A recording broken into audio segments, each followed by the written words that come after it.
Dear students, हम लोग class 12th में जो चैप्टर है मॉलिक्यूलर जेनेटिक्स उसको हम लोग डिस्कस करेंगे, यानी कि मॉलिक्यूलर बेसिस ऑफ इनहेरिटेंस, उस चैप्टर को हम लोग डिस्कस करने जा रहे हैं।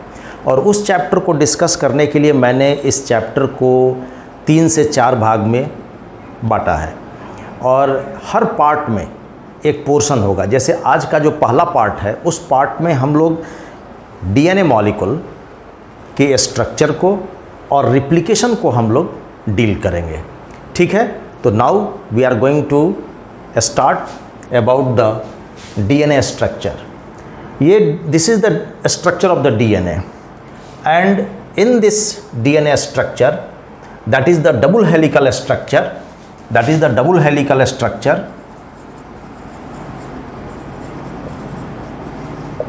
and this structure was for the first time given by Watson and Crick,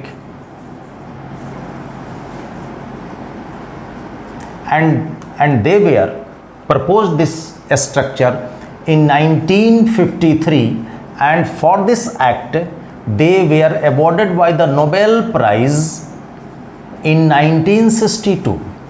Okay, but before that is the F. Mischer. The F. Mischer was the scientist who discovered a term nuclein.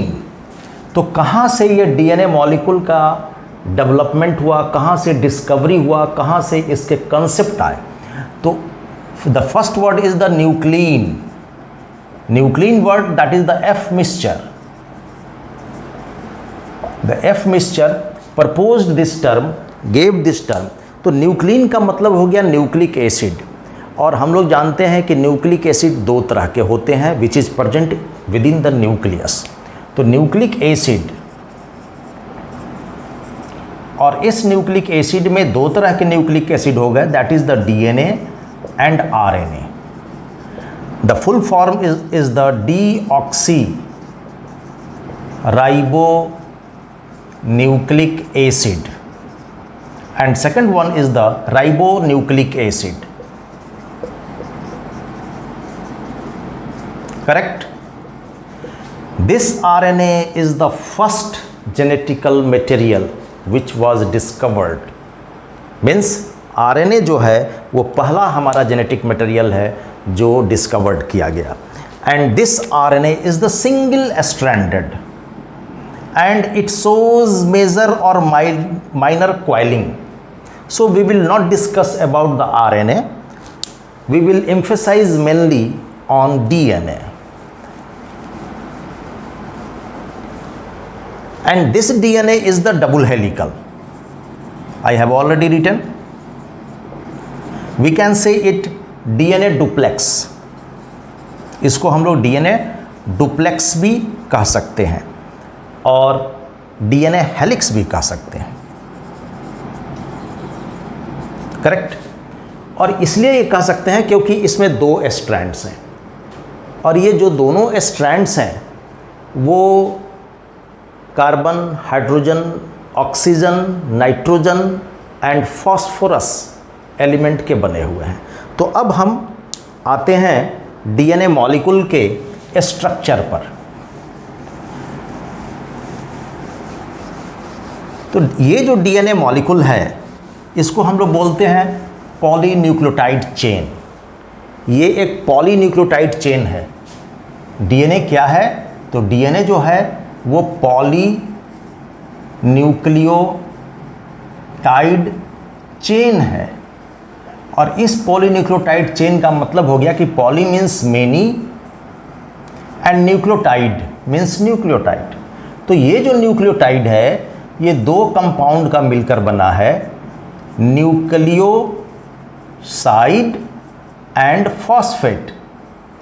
Okay, phosphate जो होते हैं वो H3PO4 के form में होते हैं, H3PO4 के form में होते हैं, एंड न्यूक्लियोसाइड में 2 कंपाउंड होते हैं, N2 बेसेस होते हैं एंड शुगर मॉलिक्यूल होता है।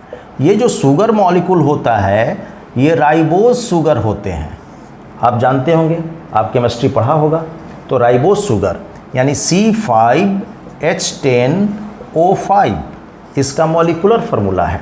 और अगर हम इसका स्ट्रक्चरल फार्मूला देखें तो इसका,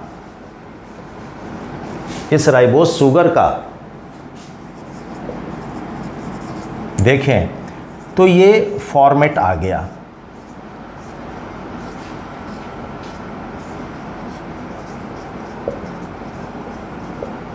दिस इज, और ये मुझे बनाना भी था क्योंकि कुछ बातें आपको बतानी है इससे रिलेटेड। अब ये देखिए, ये आपका C5H10O5 है, कार्बन नंबर 1 2 3 4 5। ओके, ये कार्बन नंबर 1 है, मैं रेड से लिख रहा हूँ। कार्बन नंबर 2 है, कार्बन नंबर 3 है, कार्बन नंबर 4 है एंड कार्बन नंबर 5 है। यहाँ पर एक OH ग्रुप है, यहाँ पर एक OH है, एक OH यहाँ है और एक OH यहाँ है। और इस कार्बन के जो OH हैं ये रिंग फॉर्म बनाने के लिए ये यूज़ हो गया। डीऑक्सीराइबोज DNA मॉलिक्यूल है, तो यहाँ पर जो राइबोज के फॉर्म है वो डीऑक्सी के फॉर्म में है। Deoxy ribose means oxygen is removed from carbon number 2। तो यहाँ पर ये ऑक्सीजन नहीं है, मैंने यहाँ डिलीट कर दिया। ये जो कार्बन है, इस कार्बन से N2 बेस अटैच होगा। अभी हम N2 बेस पर नहीं आ रहे हैं, लेकिन जब भी N2 बेस अटैच होगा, नाइट्रोजिनस बेस अटैच होगा, तो वो डीऑक्सीराइबोज के कार्बन नंबर 1 पर ही अटैच होगा। ठीक है, तो कार्बन नंबर 1 पर जब अटैच होगा तो दिस OH इज यूटिलाइज्ड। ये OH रिएक्शन में भाग ले लेगा और यहाँ से भी ये ऑक्सीजन कंज्यूम्ड हो जाएगा। यानी कि कार्बन नंबर 1 पर ऑक्सीजन नहीं है, कार्बन नंबर 2 पर नहीं है, कार्बन नंबर 4 पर नहीं है, अब कार्बन नंबर 5 पर आया है। तो अब कार्बन नंबर 5 पर ये जो OH है, यहाँ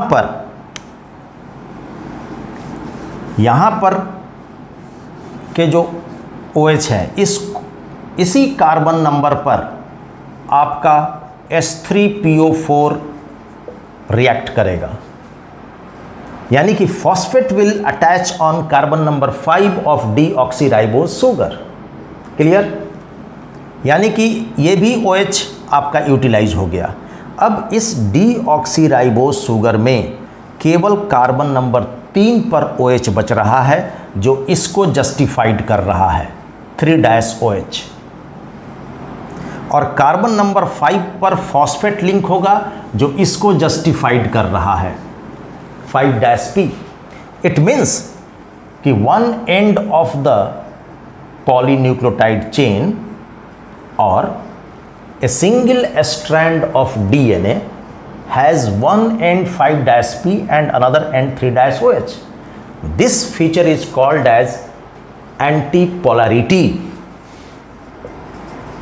एंटीपोलैरिटी, तो ये एक कैरेक्टर है एंटीपोलैरिटी ऑफ द डीएनए मॉलिक्यूल। दूसरा कॉम्प्लीमेंटरी टू ईच अदर, हम लोग पढ़ते हैं और लिखते हैं। तो कॉम्प्लीमेंट्री का मतलब क्या हुआ? पूरक, एक दूसरे के पूरक। Husband and wife, brother and sister, teacher and students, ये जो कॉम्बिनेशन है ये कॉम्प्लीमेंट्री रिलेशन है। Parent is the complementary word. कहने का मतलब है कि एक डीएनए स्ट्रैंड और ये दूसरा डीएनए स्ट्रैंड जब तक कोइल्ड होकर नहीं आएगा, ये डीएनए मॉलिक्यूल नहीं होगा, कुछ और मॉलिक्यूल हो जाएगा।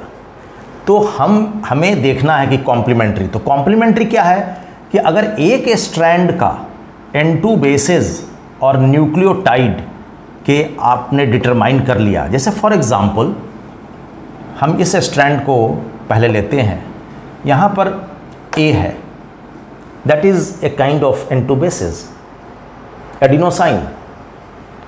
C है साइटोसाइन, G है गुआनोसाइन, T है थाइमाइन।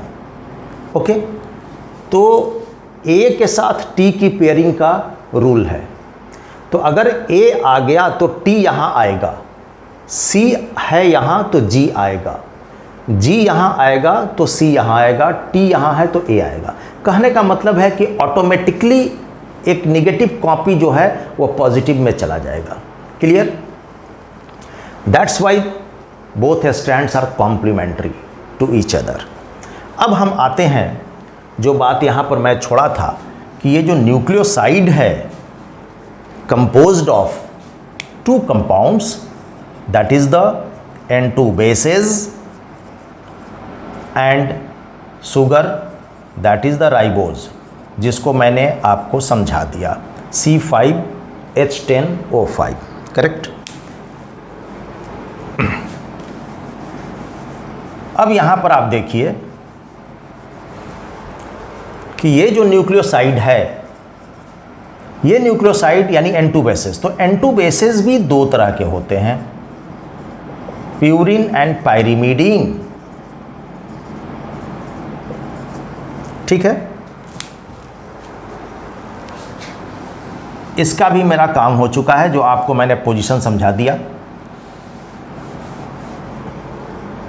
अब प्यूरिन में एडेनिन एंड गुआनिन होते हैं और पायरिमिडीन में साइटोसिन, थाइमाइन एंड यूरैसिल होता है। You means uracil, and this uracil is present only in RNA. तो आरएनए के तीन फॉर्म है, mRNA, tRNA, ribosomal RNA, snRNA, hnRNA, बहुत तरह के आरएनए होते हैं।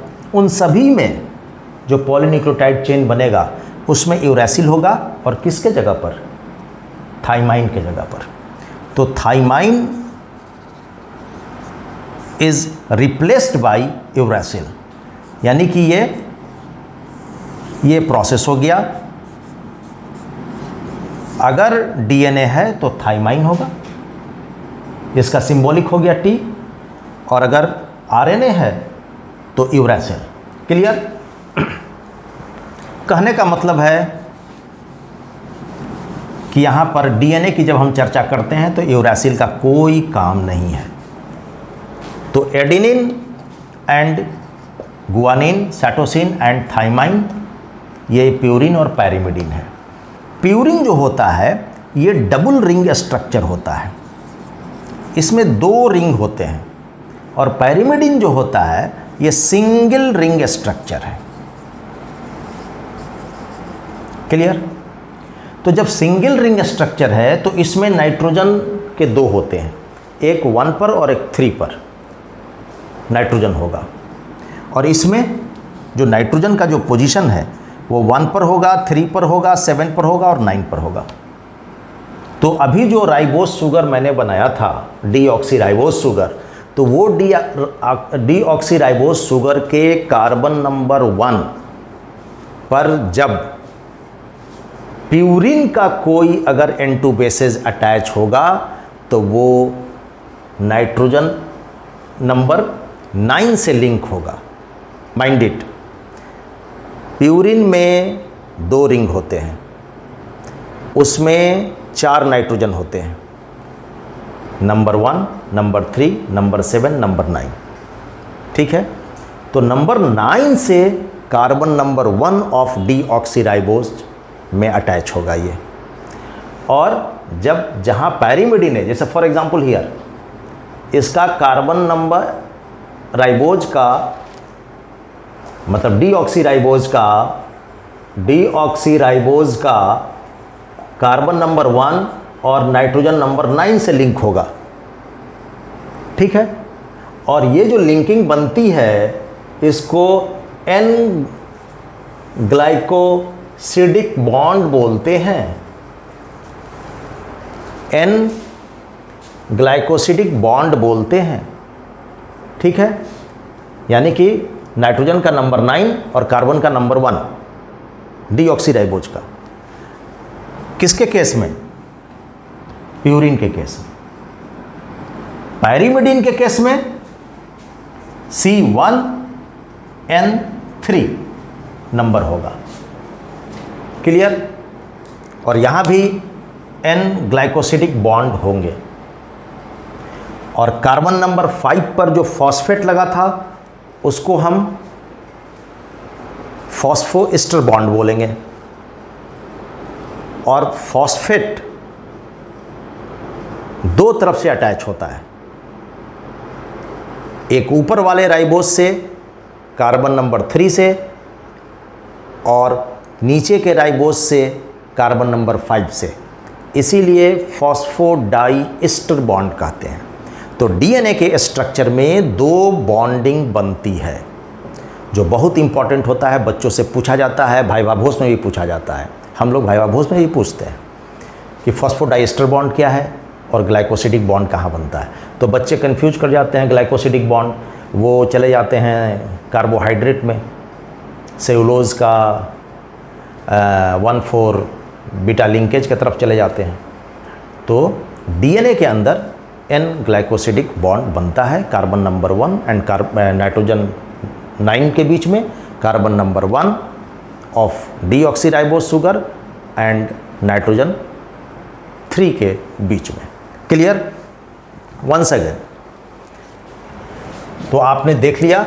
मैं वंस अगेन मैं इसको एक बार दोहराता हूं कि DNA molecule is called as polynucleotide chain, which is composed of, means nucleotide is composed of nucleoside and phosphate. Nucleoside is composed of N2 bases and sugar.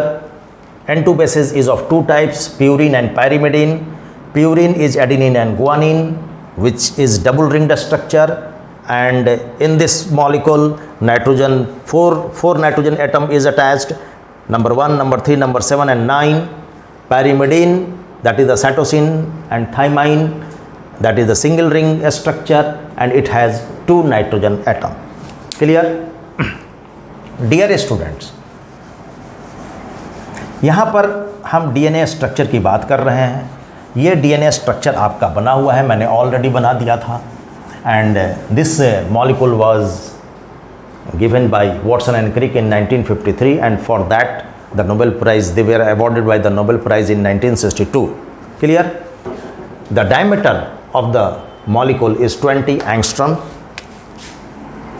and this is the right-handed coiling. Right-handed coiling. Right-handed coiling. And from this point to this point, that is the one turn, and the length of the one turn is 34 angstrom. It means, and in one turn, that is the 10 base pairs. In one turn, 10 base pairs. तो हम इसको short में 10 BP ऐसे books में लिखा रहता है। 10 base pair. कैसे हो गया बेस पेयर? ये एक हो गया, ये दूसरा हो गया। तो आप यहाँ से देखिए, एक बेस पेयर, दूसरा base pair, third, fourth, fifth, sixth, 7, 8। But here is the coiling, that is the right handed coiling, this is the helix. तो ये ऐसे ही है, ये स्पाइरल मॉलिक्यूल है, 3 डायमेंशनल स्ट्रक्चर है, इसलिए वाइट बोर्ड पर बनाना ये हमारे बस के बस में नहीं है, या किसी के भी बस में नहीं है। ठीक है? तो ये 3 डायमेंशनल स्ट्रक्चर है, and I am using the direct, I am speaking, I am drawing, I am explaining. There is no other media, that is the I am using the PowerPoint and other, that is the other devices. That is like a live classes. जो मैं class में बोलता हूँ वही चीज़ मैं यहाँ बोल रहा हूँ, आपको भी बोल रहा हूँ. तो यहाँ पर देखिए, ये एक स्पाइरल लैडर की तरह है. आप किसी मकान में, आप पुराने मकान में देखे होंगे, क्वाइल्ड आपने देखा होगा सीढ़ी. तो सीढ़ी की चौड़ाई तो फिक्स है, 3 फीट की चौड़ाई है, 3.5 फीट की चौड़ाई है, और वो सीढ़ी घूम रहा है. तो तो कहीं एक जगह से आप खड़े होकर देखेंगे तो लगेगा क्या कि सीढ़ी एकदम पतला हो गया है, फ्लैट हो गया है, वहाँ पर स्टेप है क्या या नहीं है, लेकिन फिर आपको चौड़ा दिखाई देगा। यानी कि ये जो है ये सीढ़ी की चौड़ाई है, तो एक एंगल से ये आपको ऐसे दिखाई देगा क्योंकि ये घूम के जा रहा है। डीएनए का मॉलिक्यूल भी वैसा ही है, राइट हैंडेड कॉइलिंग। तो यहाँ पर आपको पता नहीं चल रहा है, but here also N2 bases are present, nucleotide is present, okay, and that is the one base pair, second, third, fourth, fifth, sixth, 7, 8, 9, 10। इसलिए मैंने मार्किंग किया है। बच्चे गलत मार्किंग करते हैं, कभी कभी करते हैं। और इस लूप में, ये एक लूप है, इस लूप में 4 ही बेस पेयर आपको बनाना है। एक पॉइंट और मैं बताऊं, मैं देखा हूं कि क्लासेस में बच्चे, जैसे टीचर मैंने लिख दिया कि A pairs with T, C pairs with G, G pairs with C, तो वो याद करने की कोशिश करते हैं, लेकिन याद करने की ज़रूरत नहीं है। आप कुछ भी रखिए, आपको रखना है एक purine pairs with 1 pyrimidine, that is the short form, PU से प्यूरिन एंड पैरिमिडिन। तो adenine and guanine is the member of purine, cytosine and thymine is the member of pyrimidine. तो A pairs with T and C pairs with G। A और T के बीच में 2 hydrogen bonds बनते हैं और cytosine and guanine के बीच में 3 hydrogen bonds बनते हैं। क्लियर?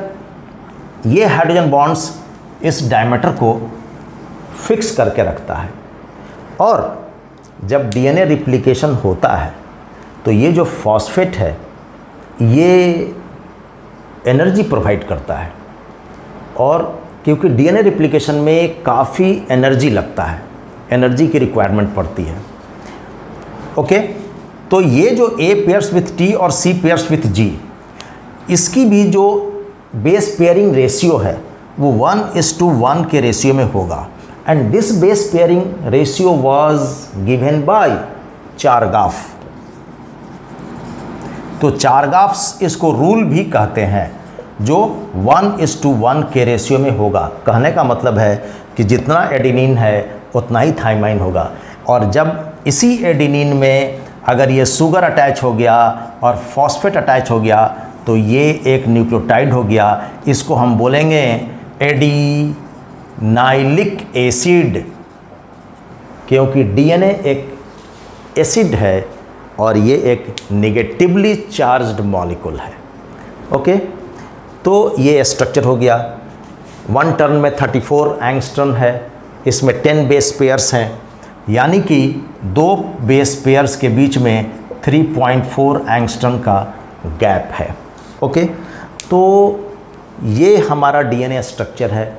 इस डीएनए स्ट्रक्चर में आप ऑलवेज रिमेंबर करेंगे कि शुगर एंड फॉस्फेट ये डीएनए का बैकबोन है। This is the backbone. अगर आपसे पूछा जाए कि what is the backbone of DNA molecule, तो phosphate and sugar is the backbone of the DNA molecule. और ये मॉलिक्यूल राइट हैंडेड कॉइलिंग है, स्टेबल मॉलिक्यूल है। डीएनए को ही हम जेनेटिक मटेरियल कहते हैं, और ये स्टेबिलिटी इसलिए मिलता है क्योंकि राइबोस शुगर पर कार्बन नंबर 2 पर ऑक्सीजन नहीं है, इसलिए डीऑक्सीराइबोज कहा गया। तो इसकी रिएक्टिविटी लीस्ट रिएक्टिविटी होती है। कहने का मतलब है कि डीएनए एक ऐसा मॉलिक्यूल है जो काफ़ी इसकी लीस्ट रिएक्टिविटी है, जल्दी रिएक्शन नहीं करता, स्टेबल होता है। दैट्स वाई ये काफ़ी दिनों तक, कई महीनों तक कहीं पर किसी मटेरियल के साथ ये अटैच हो जाए तो वो एविडेंस के रूप में रहता है, which is used in DNA fingerprinting. Okay, तो ये हमारा डीएनए स्ट्रक्चर आज का टॉपिक का ये बात हुआ। अब हम लोग आगे डीएनए रिप्लिकेशन को देखेंगे।